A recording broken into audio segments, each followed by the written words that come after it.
To do this wonderful experiment, you just require an ordinary balloon, a small Hicks nut and a coin. And this demonstrates centrifugal force.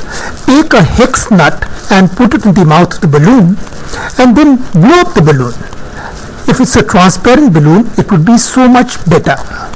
Then tie a knot on the mouth of the balloon so that the air remains inside. Because the balloon is transparent, if you see carefully, you can see the nut at the bottom of the balloon. Now you give a little spin to the balloon and you'll be surprised that the nut inside keeps rotating at a very fast rate and makes a roaring sound.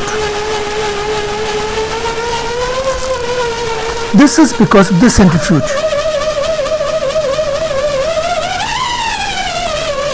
The nut goes round and round.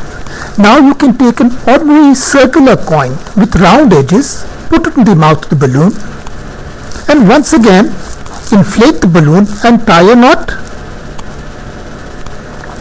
Now this time if you spin the balloon, you can see the coin spinning inside. It goes round and round.